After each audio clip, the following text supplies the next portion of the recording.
Hello, everyone, and welcome to English Pod. My name is Marco. My name is Catherine, and today we have a sad lesson for you. This is an intermediate level lesson about what happens when a friend or family member dies. Exactly. So we have a lot of words that are related to all the preparations for when somebody dies, and also some phrases that you can say to someone that maybe had a family member who recently passed away.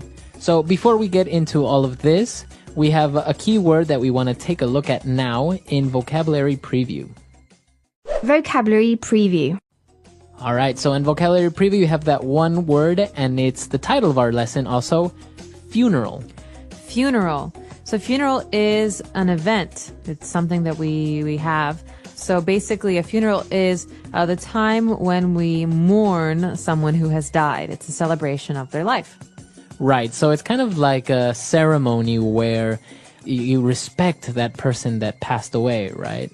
Some people will talk about the person that passed away, or maybe, it's time to maybe honor that person, to, as you say, mourn and remember that person. Right, so it's very common for people in different religions to have different traditions. In some religions, like I think in Christianity, you have a priest who will say some things that are very traditional and then say some things about the person who died. And other religions have different ceremonies. Right. So today we're going to take a look at what happens in preparing a funeral.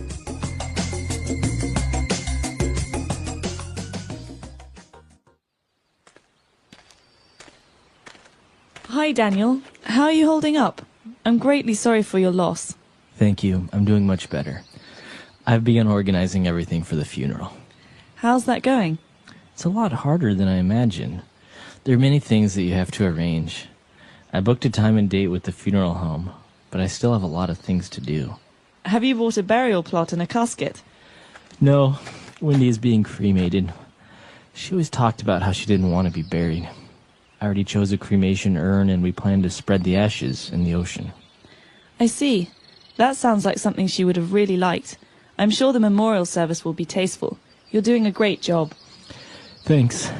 It hasn't been easy, but luckily we have life insurance, and Wendy left behind a detailed will that will sort out any other legal matters.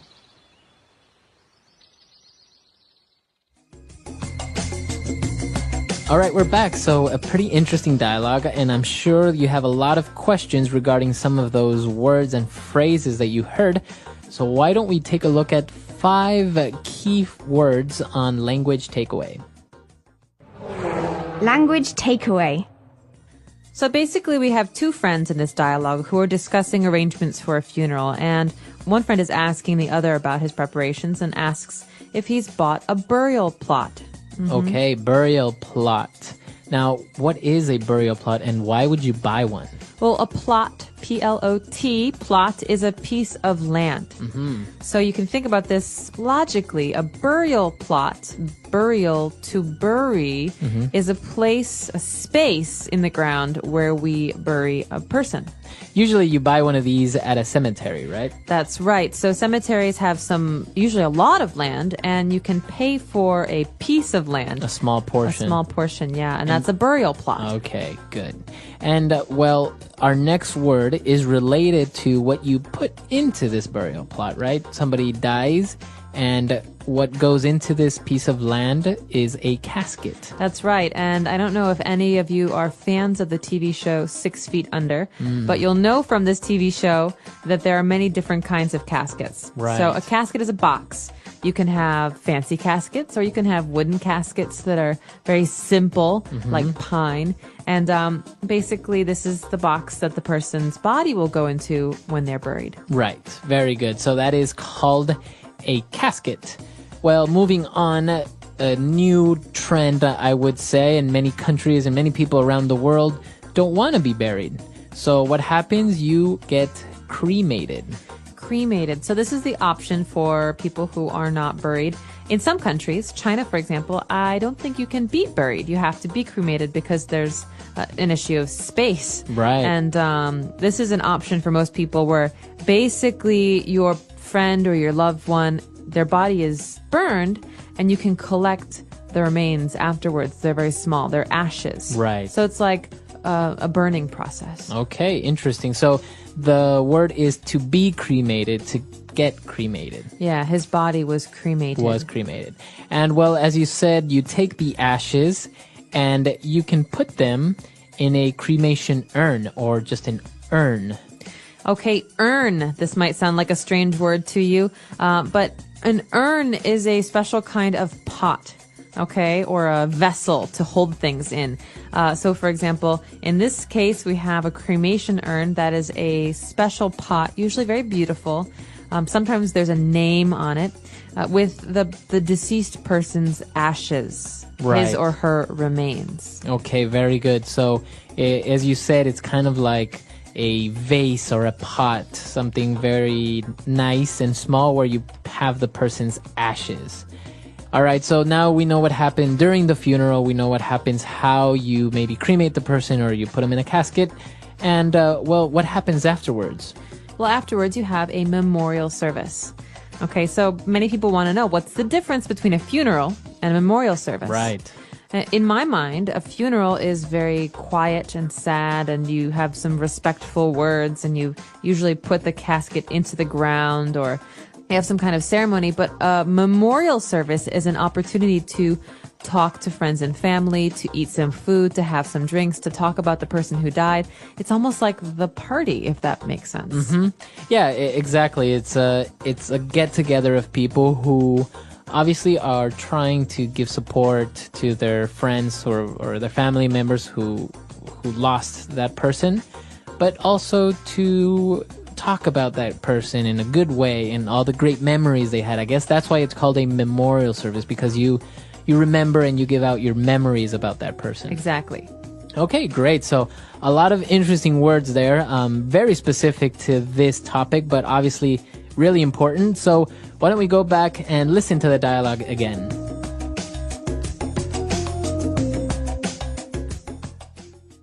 Hi, Daniel. How are you holding up? I'm greatly sorry for your loss. Thank you. I'm doing much better. I've begun organizing everything for the funeral. How's that going? It's a lot harder than I imagined. There are many things that you have to arrange. I booked a time and date with the funeral home, but I still have a lot of things to do. Have you bought a burial plot and a casket? No, Wendy is being cremated. She always talked about how she didn't want to be buried. I already chose a cremation urn and we plan to spread the ashes in the ocean. I see. That sounds like something she would have really liked. I'm sure the memorial service will be tasteful. You're doing a great job. Thanks. It hasn't been easy, but luckily we have life insurance and Wendy left behind a detailed will that will sort out any other legal matters. All right, we're back. So we have a couple of phrases, 4 to be exact, that we want to take a look at now in Fluency Builder. Fluency Builder. Okay, this first phrase is a very useful one if you're trying to ask someone about maybe how they're feeling, or someone who's had some problems recently. You can ask them how things are going. One person says to the other, "Hi, Daniel, how are you holding up?" Right. How are you holding up? Now, you know that to hold up something means to have it in your hands, but in this case, you're talking about how are things going? Right, but I wouldn't say, "Hey, how are you holding up?" Right. You wouldn't say that to somebody, right? If normal circumstance. Not if Marco looks really happy, I won't ask him. But if someone has passed through a very difficult period, for example, if someone dies in their family, or perhaps if they've been very sick, or, there's some negative or difficult things that happen, you can say, "How are you holding up?" So basically means how are you dealing with this difficult situation? Yes, exactly. Or how are you dealing with your illness? Okay. How are you holding up? Or how are you holding up with your in-laws? Right, exactly. How are you dealing with that difficult situation? And then the person complimented this by saying, and this is a very good phrase, this whole sentence is very useful if you want to say something nice to a person that has recently lost someone. You say, "I am greatly sorry for your loss." Okay, so you might have heard the word loss before. Lose, loss. Loss is a noun. It's a thing. We normally say this about people who have died, because you don't want to say, "I'm really sorry for your dead brother. Right. That's it's sad. It's Too direct. very rude, too direct. So in English, we say, I'm greatly sorry for your loss, for this part of your life that has been, that has gone away. Right. You can also say, I'm very sorry for your loss. This is standard phrase this is a standard phrase for funerals and memorial services. Exactly. So if somebody's brother died, you go up to that person and you can say, I am greatly sorry for your loss. I am very sorry for your loss. That's what you say. And it's very respectful and it's very nice to say. Yes, it's very nice. All right. So now moving on, we've said that the person is sorry and everything. But then they were talking about the girl Wendy and that she had life insurance and that she also left behind a detailed will. Does that mean she forgot it? She forgot it. But that it can mean that, right? Right. No, yeah, this is a phrase that has a couple different meanings. And so it's important to look at this one when we're talking about someone who has died, who left behind something. It means that they have completed it in this case, or it survives them. Okay. So they left that for you. Okay. Because as you said, it has a couple of different meanings. Like to leave behind can be to lose or to forget. But in this case, specifically, it's to leave for you. Yeah. For example, you could say he died and he left behind 3 children. Okay. So that means that he had 3 children when he died and they're still alive. Right. Okay. Very interesting phrase, to leave something behind. And so she left behind a detailed will, and that's going to sort out any other legal matters. To sort out. This is a great verb. This is it's a verbal phrase that we hear a lot with documents and wills and things like this. Basically, to sort out means to solve problems or to fix or to amend. For example, have you sorted out that problem you had with your plane tickets? Okay, yeah, to sort out. So have you fixed those problems or have you solved those problems that you had with your plane tickets? To sort out, to fix, to make arrangements for. Very, very useful phrase. Very useful phrase. Okay. So 4 key phrases there, really good ones. Why don't we go back, listen to the dialogue, and we'll be back to talk a little bit more.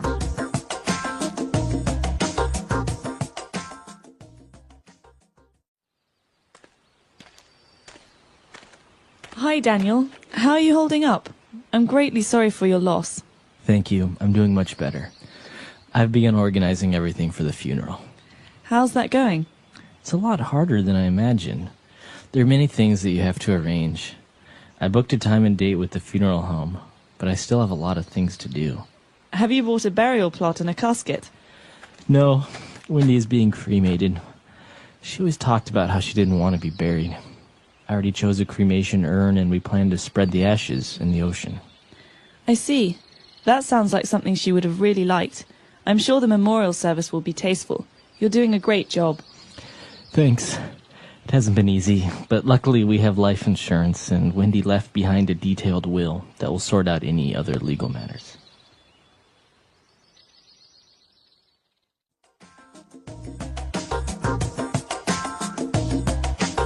All right, we're back. So now, talking about funerals, there's an interesting word.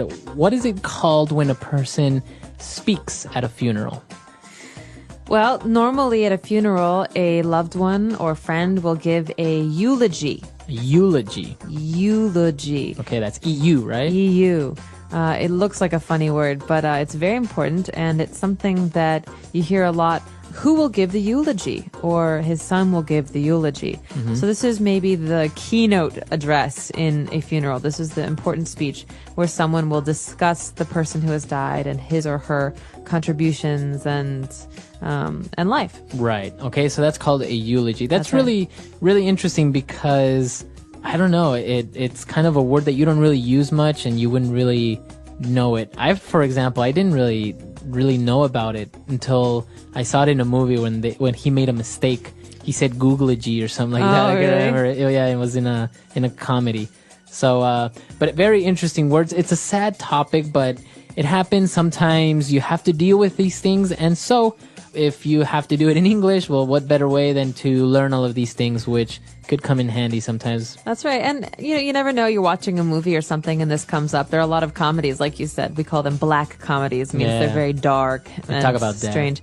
And they, like Four Weddings and a Funeral is a very famous English movie about this kind of thing. And so this is useful vocabulary and some useful phrases for those situations as well. Exactly. Even if you maybe meet somebody who... I remember I knew somebody who met a casket salesman. Really? Sold caskets. It's an interesting job. Yeah, so you never know. You never know. Well, hope you've enjoyed this lesson. Not too dark for you, but please do remember to ask us any questions or practice some of your new words and phrases on our website, EnglishPod.com. All right, we'll see you guys there. Bye. Bye.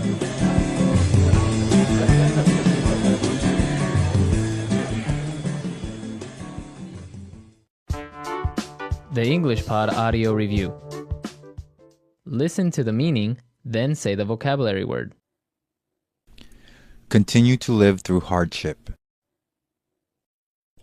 Hold up.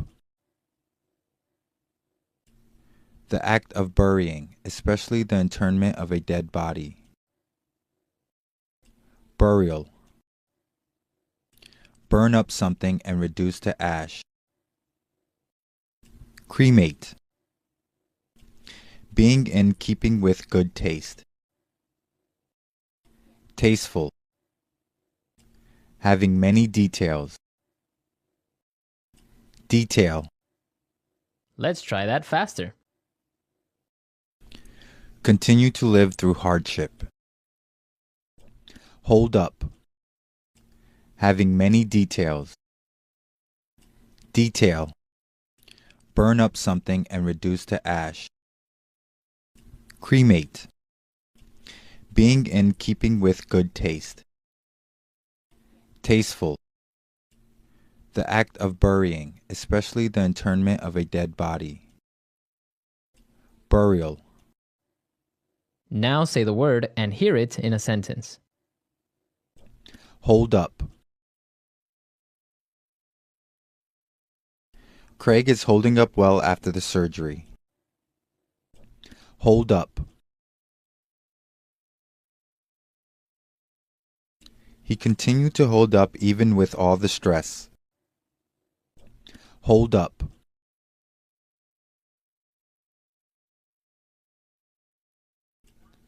Our family is having a difficult time holding up after my father's death. Burial.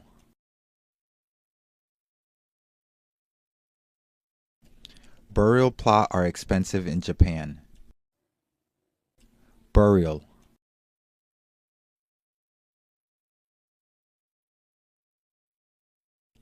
My parents bought burial plot that are next to each other.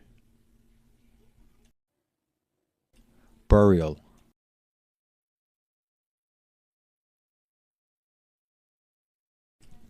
Each burial plot in our cemetery has an individual ID number. Cremate. Cremation is more and more popular these days. Cremate. I want to be cremated when I die. Cremate. Many people choose to be cremated nowadays. Tasteful. This is a very tasteful color you use for your home. Tasteful. I think that this place is charming and tasteful. Tasteful. The wedding we attended was elegant and tasteful. Detail. There are detailed instructions on how to assemble the computer. Detail.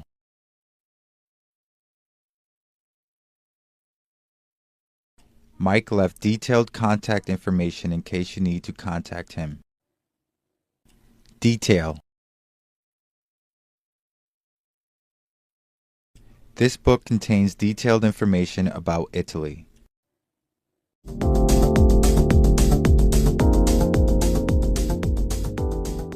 Hello, everyone, and welcome to another great lesson here at English Pod. My name is Marco. My name is Catherine, and today we've got an upper intermediate level lesson for you all. That's right. We're going to talk a little bit about business, and specifically, we are in a business meeting where we're trying to sell something to someone. That's right. So you're going to hear a lot of talk about chocolate, or in this case, gourmet bonbons. Gourmet bonbons. Bonbons is another word for chocolate candies or candies. Okay, so a bonbon is kind of like round usually, right? Usually, yes. Okay. All right, so let's get started and listen to today's dialogue. We'll be back in a moment.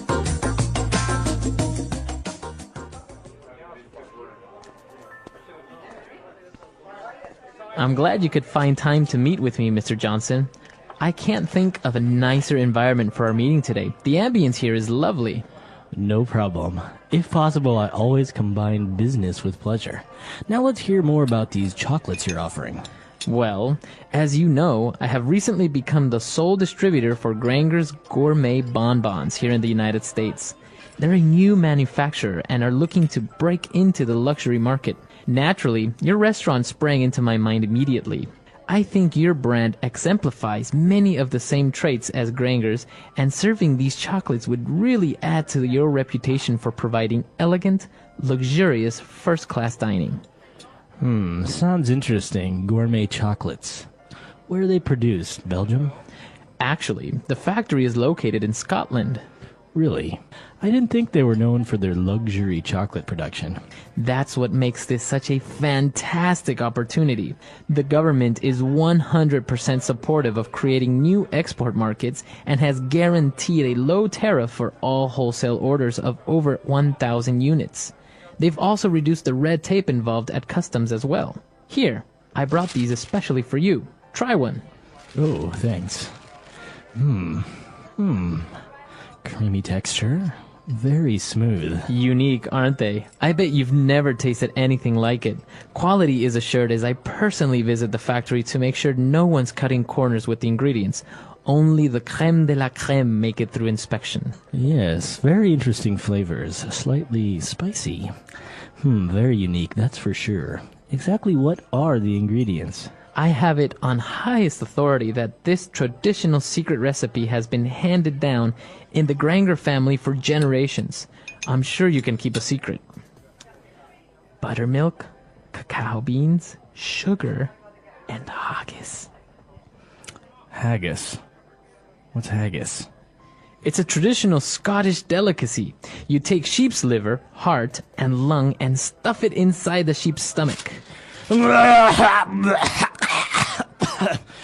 I'll get back to you. Mr. Johnson? Mr. Johnson!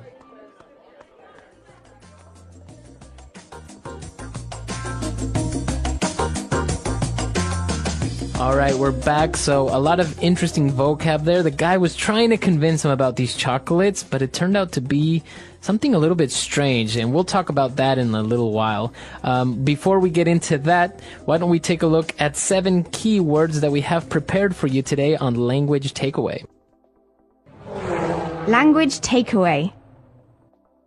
Okay, so we've divided language takeaway into 2 parts today. The first part is all about business and manufacturing. So what's our first word, Marco? All right, so the guy talked about being the sole distributor for this company called Granger's Gourmet Bonbons. Okay, a distributor. Okay, this is a person or a company, and a distributor is someone who distributes or sells a product, right? Right, so the factory will make them. He will get all these goods from the factory, and then he will be the one that gives it to the different retail stores. So he can have many clients, and he is the main person who you get it from. So obviously they don't get it directly from the factory. Okay, so this person, a distributor or a company, is in the middle of the transaction. On one side there is the manufacturer, and on the other side there is the retail market or stores. Exactly. And as you said, that's our second key word today, manufacturer. Okay, manufacturer, again, is a person or a company that makes a good. So, for example, a television manufacturer makes TVs. It's like a factory. Exactly. So they manufacture things, they make them. All right. So we've got distributors who are moving goods. We have manufacturers who are making them. But what happens when we want to move a good out of a country? Okay, so that is our third word for today.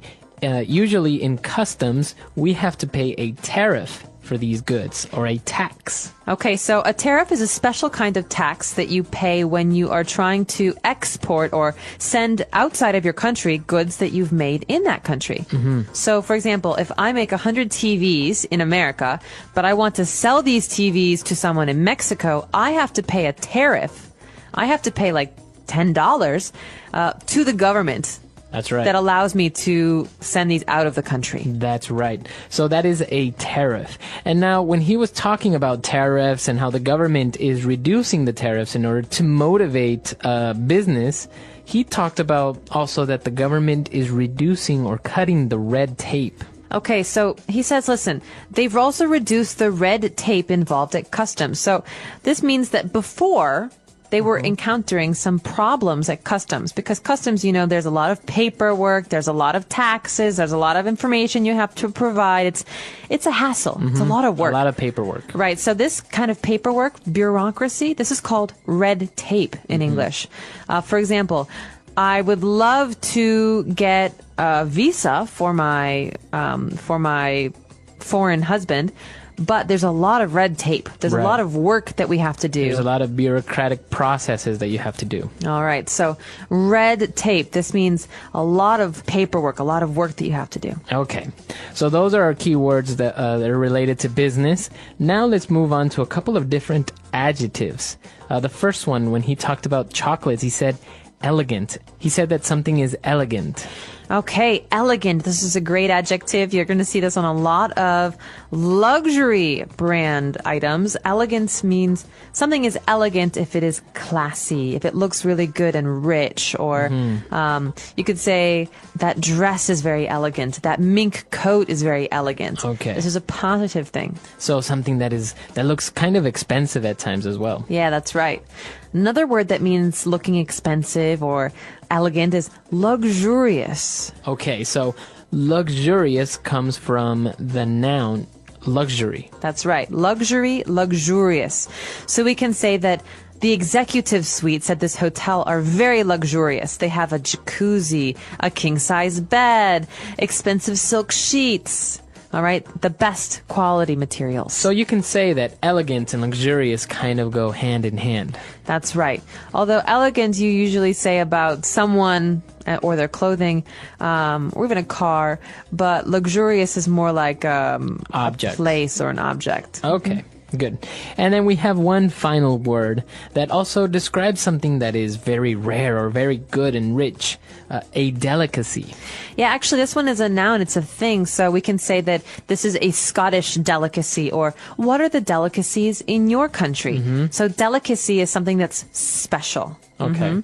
So, for example, you've told me that in Ecuador there are some interesting food delicacies. Delicacies? Little animals. Yeah, for example, guinea pigs. Well, they're not really a delicacy, although kind of, because guinea pigs are expensive comparatively to chickens, for example. So it is considered to be something that you only eat on special occasions. Right. And in East Asia, many people consider shark's fin soup to be a delicacy. Right. It's a special dish. So we can say that it's usually about food, and it's rare, something that's rare or special, or also can be very expensive. That's right, a delicacy. Okay, so a lot of great, interesting words on language takeaway. Why don't we move on now to Fluency Builder? Fluency Builder. This first phrase is actually something I try to do as often as possible, but it's usually very difficult. I combine business with pleasure. Right, to combine business with pleasure.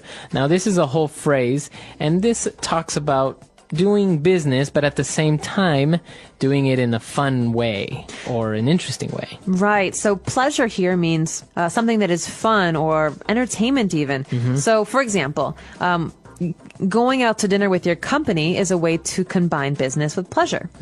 All right. Or meeting a client at a bar is combining business with pleasure. So you're combining things that are fun and things that are work related. Right, because you can have a business meeting in a boardroom or in a business or in a meeting room, but if you have the same business meeting at a bar where you're talking and laughing, but also at the same time talking business, then you're combining business with pleasure. That's right.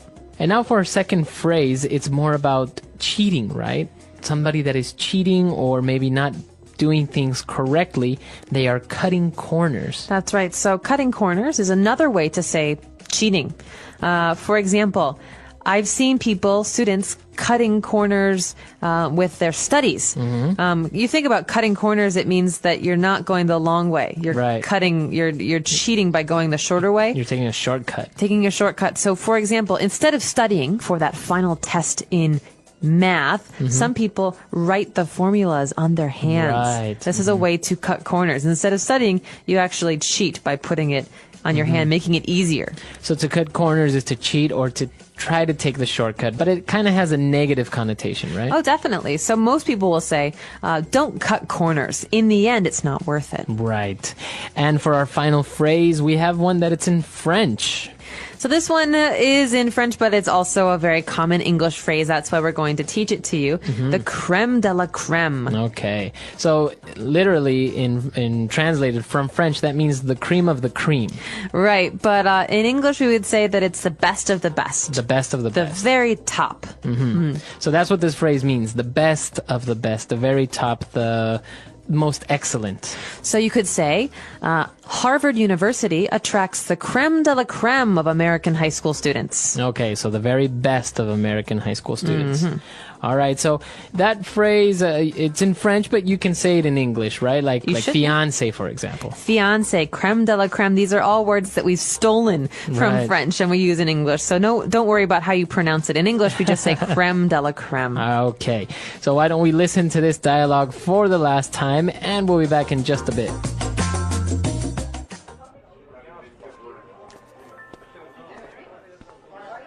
I'm glad you could find time to meet with me, Mr. Johnson.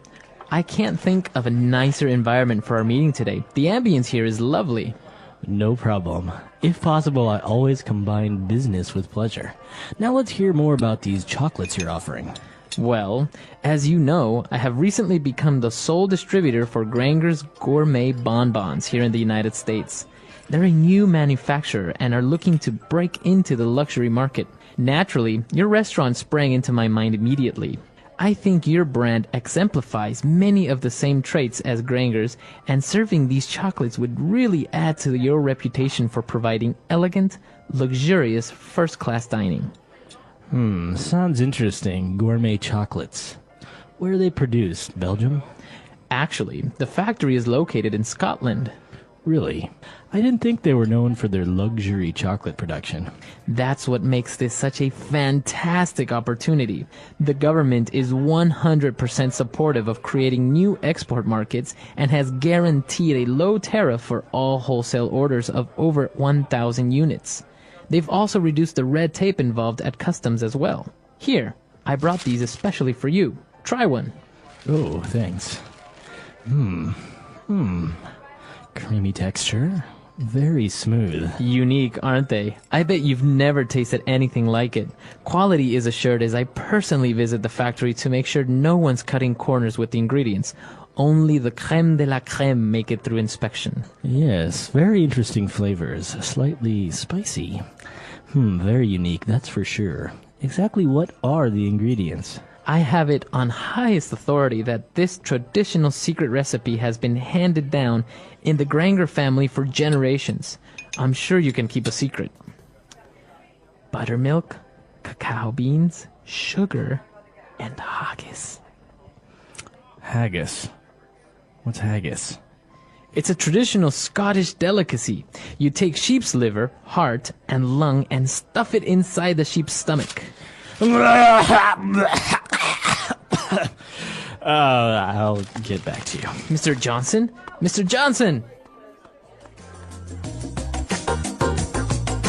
All right, we're back. So now this Scottish delicacy. What is this haggis? Haggis. Haggis. Okay, haggis. I've never actually eaten it. It does sound pretty disgusting. It's a Scottish delicacy that I think involves stuffing. Like what? What do we hear? Pig liver? Let's see this again. So basically, you take a sheep's liver, a heart, and a lung, and you put it inside the sheep's stomach, and you serve that. So it's And you kind cook of it. Yeah, you cook it like that. You cook it, and so it's like all the insides of a sheep. Yeah. It kind of sounds disgusting, but I'm pretty sure it tastes pretty good. Because it's a Scottish tastes delicacy, good. so. Yeah, I don't know. Although I cannot imagine eating it in a chocolate. This is disgusting. I've heard of countries where they take chicken, they stuff it with something, like they have a stuffing, and then they put the chicken inside a goat, and then the goat inside a bigger animal, and then they cook all that together. Oh, wow. And then you have you have this amazing, obviously it's huge. They use these big brick ovens to cook them. But you have this platter with like 3 different types of meats. Oh, wow. We have that in America. Really? It's called a turducken. Turducken. Turkey, ducken, turkey, duck, and chicken. So you have a chicken inside of a duck, which you put inside of a turkey. Turkey, wow. And you bake it. Wow. Yeah. How does it taste? Delicious. Ah, It's a very see? special taste. Exactly. Business, how people work and make money. What is business? A business is an activity where people sell goods or services to make money. Some businesses are small, like a bakery or a clothing shop, and some are big, like car companies or airlines. Businesses help people by providing things they need, such as food, clothes, houses, and services. Common words and phrases about business. Here are some simple words and phrases related to business. Owner, the person who starts or runs a business. Customer, a person who buys something from a business. Product, something that a business sells, like food, clothes, or toys. Service, something that a business does for people, like a haircut or car repair. Shop, a small place where people buy things. Company, a big business that sells products or services. Profit, the money a business makes after paying costs. Loss, when a business loses money. Price, the amount of money a product or service costs. Employee, a person who works for a business. Boss, the person who manages employees. Sell, to give a product or service in exchange for money. Buy, to pay money to get something. Market, a place where people buy and sell things. Advertisement, a way to tell people about a business or product. Types of businesses. There are many kinds of businesses. Some businesses sell things, products, while others provide services. Here are some examples. 1. Businesses that sell products. Grocery stores sell food and drinks. Clothing shops sell clothes, shoes, and accessories. Toy stores sell toys for children. Bookstores sell books and school supplies. 2. Businesses that provide services. Hair salons cut and style hair. Restaurants cook and serve food. Repair shops fix cars, electronics, or machines. Hotels provide places for people to stay. How to start a small business. Many people want to start a business to make money and help others. Here are the basic steps to start a small business. 1. Have an idea, think about what to sell or what service to provide. 2. Plan the business, decide where to sell, who the customers are, and how much money is needed. 3. Find money. Some people use their own savings and others borrow money. 4. Open the business, buy the things needed, and start selling. 5. Tell people, use signs, social media, or advertisements to get customers. Why is business important? Businesses help the economy grow. When businesses do well, more people get jobs. People can buy what they need. Cities and countries make more money. New products and services are created. Common business phrases in English. Here are some useful English phrases about business. How much does it cost? Ask for the price of something. I want to start my own business. Talk about opening a business. Our business is growing. Say that the business is doing well. We have many customers. Talk about people who buy from a business. I work in a shop. Talk about a job in a store. Conclusion. Business is an important part of life. It helps people make money, create jobs, and provide goods and services. Learning business words and phrases can help English learners talk about jobs, shopping, and money. The English Pod Audio Review. Listen to the meaning, then say the vocabulary word. The atmosphere of a place. Ambience. A person or business that sells to retail stores. Distributor. A company that makes goods. Manufacturer. Enter quickly. Break into. To appear or come into being quickly. Spring. Sets an example, a demonstration. Exemplify. A characteristic feature or quality. Trait. Place where goods are made. Factory. Famous for, easily recognized. No. A tax or amount of money to be paid. Tariff. The sale of goods in large quantities. Wholesale. Procedures required to gain bureaucratic approval. Red tape. To do something in the easiest or most inexpensive way. Cutting corners. To pass from one family member or generation to the other. Hand down. Made of sheep's viscera, minced with oatmeal and sweat. Haggis. To pack tightly, to cram inside. Stuff. Let's try that faster. The sale of goods in large quantities. Wholesale. Made of sheep's viscera, minced with oatmeal and sweat. Haggis. Famous for, easily recognized. No. Place where goods are made. Factory. Sets an example, a demonstration. Exemplify. Enter quickly. Break into. To pass from one family member or generation to the other. Hand down. A person or business that sells to retail stores. Distributor. A tax or amount of money to be paid. Tariff. To pack tightly, to cram inside. Stuff. To appear or come into being quickly. Spring. A company that makes goods. Manufacturer. To do something in the easiest or most inexpensive way. Cutting corners. Procedures required to gain bureaucratic approval. Red tape. A characteristic feature or quality. Trait. The atmosphere of a place. Ambience. Exemplify. Exemplify. Exemplify.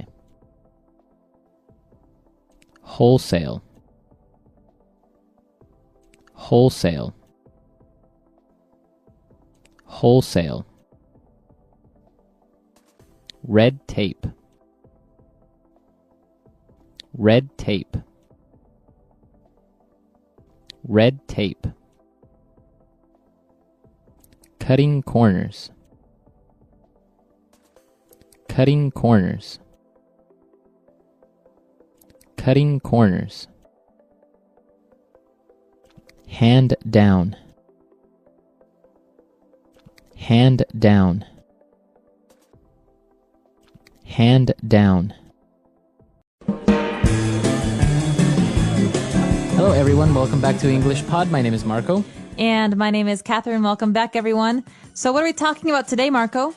We are going to the flower shop. Okay, so this is an intermediate level lesson, and we're going to be learning about the different kinds of flowers you can buy at a flower shop. And so we've got a guy here who's probably trying to say something to someone he loves. Yeah, I think he did something to his girlfriend or wife. And, well, that's the typical thing, right? You do something wrong, so you got to get her flowers. And that's why women are often very nervous when their husband or boyfriend gives them flowers, because she's thinking, what did he do? What did he do wrong? All right, so let's listen to the dialogue and we'll be back soon. Hello, sir. How may I help you? I would like to buy some flowers, please. Something really nice. I see. May I ask what the occasion is? It's not really an occasion. It's more like I'm sorry. Very well. This arrangement here is very popular among regretful husbands and boyfriends. It has a dozen long-stem red roses with a couple of sunflowers and a single orchid that stands out. It includes a small teddy bear to achieve the effect of immediate forgiveness. I think I'm gonna need more than just a dozen red roses and a bear. What else do you recommend? Well, this is our I'm sorry I cheated on you package. 2 dozen red roses lined with tulips, carnations and lilies. The fragrance and beauty of this flower arrangement is sure to make her forgive you. I don't think that's gonna cut it. I need something bigger and better. I'm sorry, sir, but what exactly did you do? Well, I may have accidentally insinuated that she is getting chubbier. Get out of my store, you jerk. All right, we're back. So what do you think? Is this really like a bad thing to do? Heck yeah. No, really? Well, no one wants to hear that someone thinks they're fat. Okay, and chubby is maybe not as bad as fat, but the guy could have been a little bit nicer. All right, so we'll give our listeners some advice towards the end of the lesson. So now why don't we take a look at all the flower names in Language Takeaway. Language takeaway. Okay, this first flower is a beautiful one, and it has delicious seeds that people like to eat. It's called a sunflower. A sunflower. All right, so that's a yellow flower, right? It's bright yellow, and in the middle is orange, and the stems are very, very long. And so thick. And thick. So it's a tall flower. Okay, sunflower. And yeah, as you mentioned, some people eat sunflower seeds. They're like the little salty ones, right? That's right. They're really good. All right, next is an orchid. Okay, an orchid is a beautiful flower, and they're often grown just one at a time. And people collect orchids, so these can be very, very expensive. They're very expensive. And they right? come in all shapes, sizes, and colors. Okay, an orchid. Now what about a tulip? A tulip is another pretty flower, and I think they're most famous in Holland for their tulips, because this actually used to be the kind of money that they would use. This was their currency for many years. So They used to use tulips. they used to use tulips, and the tulip flower is kind of like it's like a champagne glass. It's tall and it's kind of empty in the middle. Oh, that's interesting. So next time somebody says, do you think money grows on trees? In Holland, it literally did. Well, yeah, Almost. almost. All right. What about a carnation? Okay, a carnation is another pretty flower, and they come, I think, in red, pink, and white. Yeah, I've mostly seen white carnations. Yeah, and flower giving, there's a whole Definition. method to it, right? So yeah, every flower is symbolic of something. Red roses are for love, and carnations, I think, are generally Friendship? for either friendship or like when someone died. I'm not sure. Or But you can give them to when someone somebody. has passed away. Really? I'm not sure. I'll have to look it up. But carnation is another very, very common flower that you'll see in many different colors. Okay. And the next flower is also really common. It's a lily. All right, a lily is a beautiful flower, and usually you see these on water. So water lilies, for example, is another name you might hear. Okay, a water lily or just a regular lily. And next we have the most common of all the flowers, but we've added a little twist to it. It's a long stem rose. Right, so rose everyone knows. A rose by any other name would smell as sweet. Shakespeare wrote a lot about roses, but in this case, we're talking about long stem roses, and we talked about this with sunflowers. The stem is the green part that grows out of the ground, and you think of the flower as the head. And so the stem is actually the connector between the ground and the flower. Okay, so these types of roses have a really long stem, so they're very nice to like maybe give one of them away or something. That's right. And you see, for example, at the opera, you see singers, people throw these roses at them and they pick them up and they're so long, the stems are so long and they collect them in their arms. And so that's a long stem rose. All right, interesting. Okay, why don't we listen to our dialogue for the second time? Let's keep a lookout for these flower names and their pronunciation, and we'll come back in a little bit. Hello, sir. How may I help you? I would like to buy some flowers, please. Something really nice. I see. May I ask what the occasion is? It's not really an occasion. It's more like I'm sorry. Very well. This arrangement here is very popular among regretful husbands and boyfriends. It has a dozen long-stem red roses with a couple of sunflowers and a single orchid that stands out. It includes a small teddy bear to achieve the effect of immediate forgiveness. I think I'm gonna need more than just a dozen red roses and a bear. What else do you recommend? Well, this is our I'm sorry I cheated on you package. 2 dozen red roses lined with tulips, carnations and lilies. The fragrance and beauty of this flower arrangement is sure to make her forgive you. I don't think that's gonna cut it. I need something bigger and better. I'm sorry, sir, but what exactly did you do? Well, I may have accidentally insinuated that she is getting chubbier. Get out of my store, you jerk. All right, we're back. So in this dialogue, we had a lot of interesting phrases, so let's look at them now in Fluency Builder. Fluency Builder. A lot of these phrases, Marco, have to do with, well, what the guy did wrong in Right. today's dialogue. And so the first one is to cheat on. So the woman offered him the I'm sorry I cheated on you package, right? So it's like an arrangement of flowers that usually people buy when they cheated on their boyfriend or girlfriend. Right. And so in this case, to cheat on means to see another person. So if you're married to a woman, seeing someone else, having a date or a romantic encounter with another person is cheating on your wife. So you're cheating on your wife. Right, And you to use it cheat like on. this, cheat on, right? Cheat on. So he cheated on her, or they were both cheating on each other. Okay.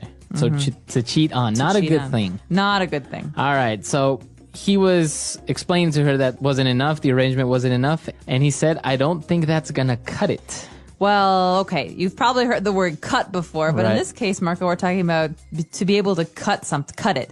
So that's not going to cut it, or it's not going to cut it. It's not going to be enough. Exactly. So that's not quite what I'm looking for. It's not enough. He wants bigger and better. He wants more. And so, for example, we could say, you know what?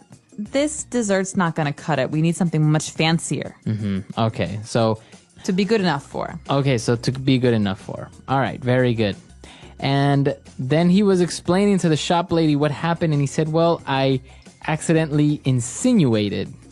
Okay, to insinuate is to suggest. So I could say, hey, you're really chubby. That's not an insinuation. Right. That's a statement. But I could say, well, you're looking a little bit round at the sides. That's an insinuation because I'm suggesting without saying something. Right, so you're saying something indirectly, right? Exactly.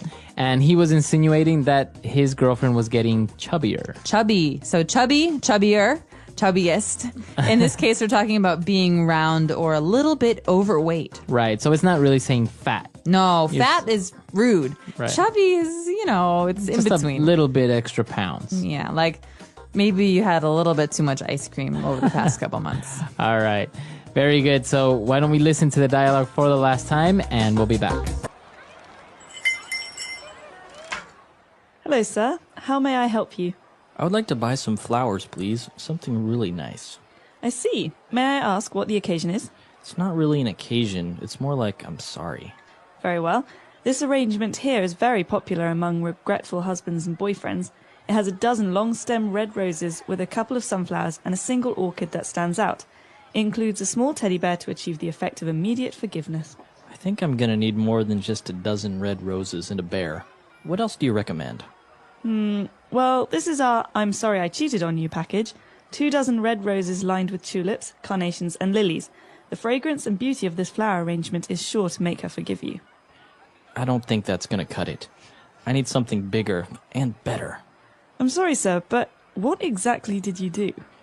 Well, I may have accidentally insinuated that she is getting chubbier.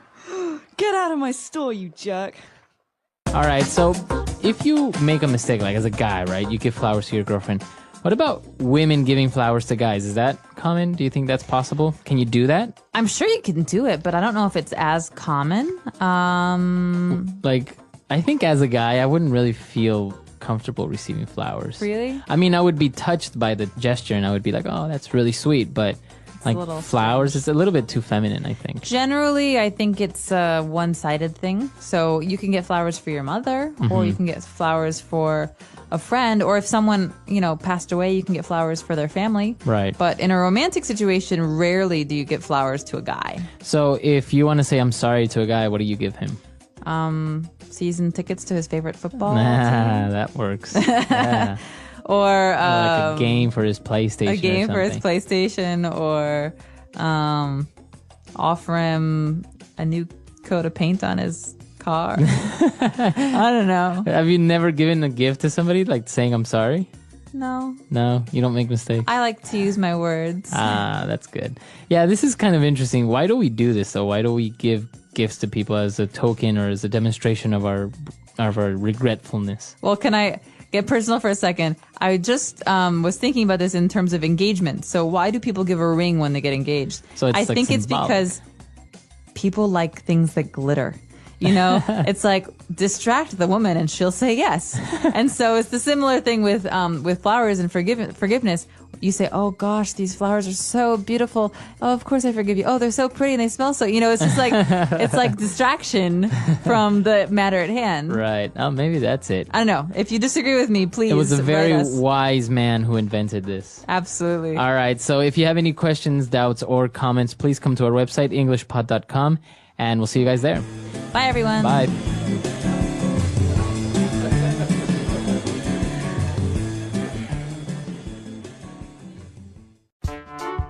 The English Pod Audio Review. Listen to the meaning, then say the vocabulary word. Occasion. Occasion.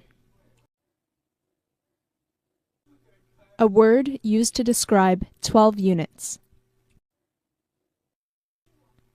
Dozen. Says something deserves to be chosen. Null. Null. Null. More polite way of calling someone fat. Chubby. Let's try that faster.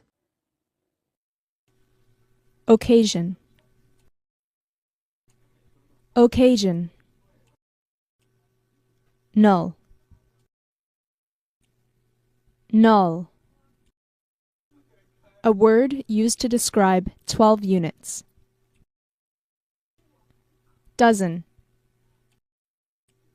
Says something deserves to be chosen. Null. More polite way of calling someone fat. Chubby. Now say the word and hear it in a sentence. Dozen.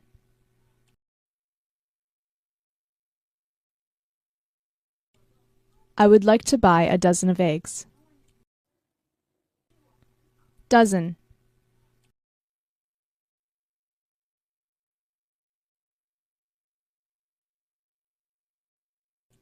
He sent her 6 dozen flowers, representing the 6 years that they have been married. Dozen.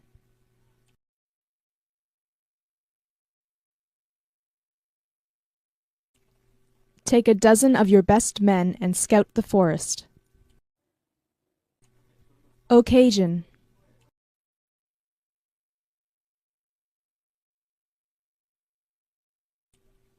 On this occasion, I would like to buy something very special. Occasion.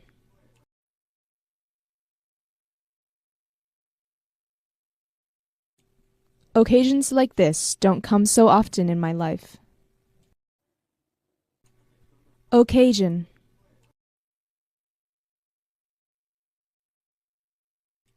What's the occasion for your visit? Null.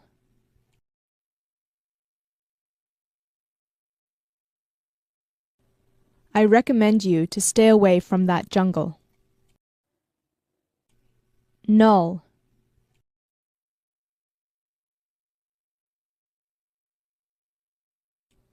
He would recommend many unnecessary things.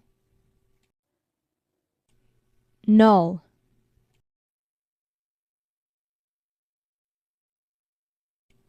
He recommended me to hire this man. Null.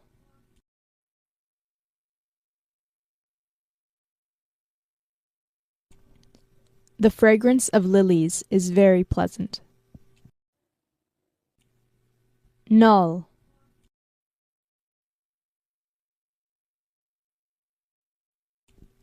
He always has such a sweet fragrance. Null.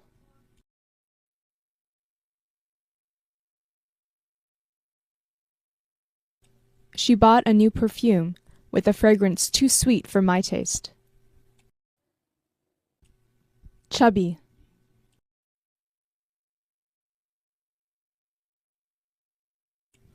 She got so much chubbier over the summer.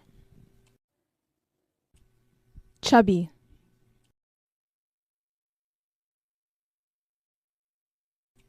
My dog keeps getting chubbier.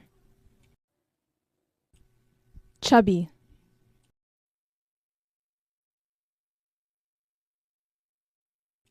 He was a lot chubbier last time I saw him.